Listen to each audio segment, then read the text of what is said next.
All right, let's get into it. For basically as long as anyone can remember, the world of finance has played by one set of rules. But now a totally new challenger has stepped into the ring, and this one isn't built on skyscrapers and boardrooms. It's built on pure code. This is the story of what happens when those two worlds collide. So on one side, you've got traditional finance, or TradFi. It's a system built on institutions and regulations that have been tweaked and refined for hundreds of years. And on the other side, Decentralized Finance, or DeFi. It's this radical new idea that wants to replace all those trusted middlemen with transparent, automated programs. Smart contracts. Think of them like a digital vending machine. You put a coin in, you get your snack out. No cashier, no manager, just code. Well, DeFi wants to apply that same logic to your money. So, the multi-billion-dollar question is, what happens when these two completely different philosophies of finance crash into each other? Is one destined to just completely replace the other? Or is something else, something much more interesting starting to happen? Let's break it down. Okay, first things first, let's start on familiar ground, the world of traditional finance. This is the system that, well, pretty much all of us use every single day. The biggest difference really comes down to structure. TradFi is centralized. You've got banks, investment firms, government agencies, they're the gatekeepers. DeFi, on the other hand, is designed to be open and permissionless. It all runs on code, those smart contracts that execute transactions automatically. And because anyone can build on this open source code, new ideas can pop up at an absolutely breakneck pace. No need to ask for anyone's permission. And this is exactly why TradFi is built the way it is. You see, that centralized system comes with guardrails. Regulators are there to enforce rules, to keep things stable, to protect you and me, the consumers, and to fight financial crime. It's a system that's really designed for security, even if that means it moves at a bit of a snail's pace sometimes. Okay, now let's turn to the challenger. DeFi looks at that traditional system and asks a pretty wild question. Can we just rebuild this entire thing from the ground up, using nothing but technology? At its very core, DeFi is just financial services run by smart contracts.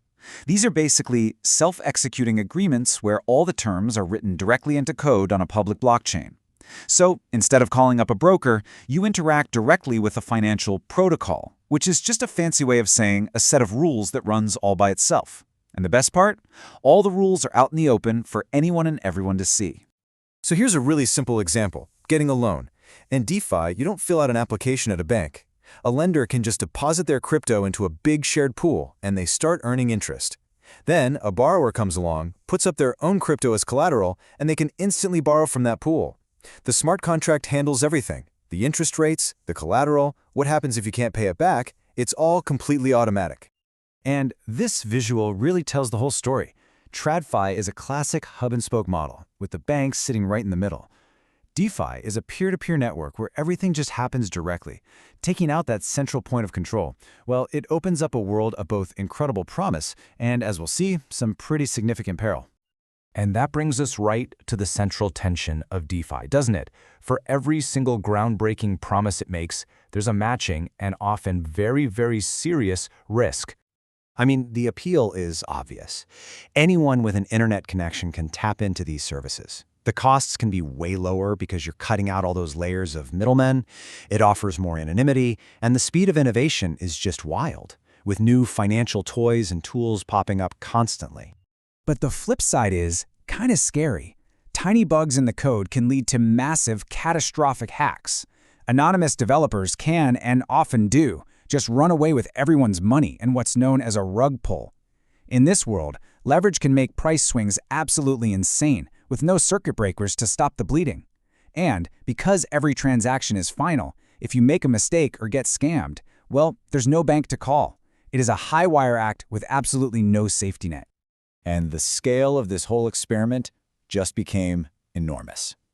At its peak, back in late 2021, the total value of assets locked up in DeFi was nearly $180 billion. A whole parallel financial system had basically sprung up out of nowhere in just a couple of years. But then the crash came. A perfect storm of hacks, major collapses, and a wider market downturn saw that number just plummet by over 75%. It was a brutal stress test that really laid bare just how volatile this new system could be. And this question really gets to the heart of it all. In TradFi, if there's a mistake, you've got legal systems and institutions to fall back on. In DeFi, the code is supposed to be law. So, what happens when that law is wrong? So, this all brings us to where things are heading right now. We're starting to move past this simple TradFi versus DeFi idea. Because the future isn't about one system destroying the other. Instead, we're seeing this fascinating and, kind of complex merger. The big players in traditional finance, they are not just watching from the sidelines anymore, not by a long shot. They are actively figuring out how to adopt the technology of DeFi while wrapping it in the trust and the regulatory frameworks of their world. This table really breaks down the new hybrid model that's taking shape. With institutional DeFi, you have licensed banks holding the assets, not just some code. Investors have to go through the normal Know Your Customer or KYC process. You get real protections and clear legal jurisdictions. It's kind of like taking the powerful engine of DeFi and dropping it into the safe, familiar, and road-tested chassis of TradFi. Think of it like a whole new financial cityscape being built right before our eyes. And this isn't some far-off future thing. It's happening now. We're seeing giants like BlackRock launching tokenized funds on public blockchains. They're using the efficiency of the tech, but within a framework that everyone already knows and trusts. So where is all this headed? What is the financial world actually going to look like in 5 or even 10 years from now? Well, the view from inside the financial establishment is becoming pretty clear. They see the potential here.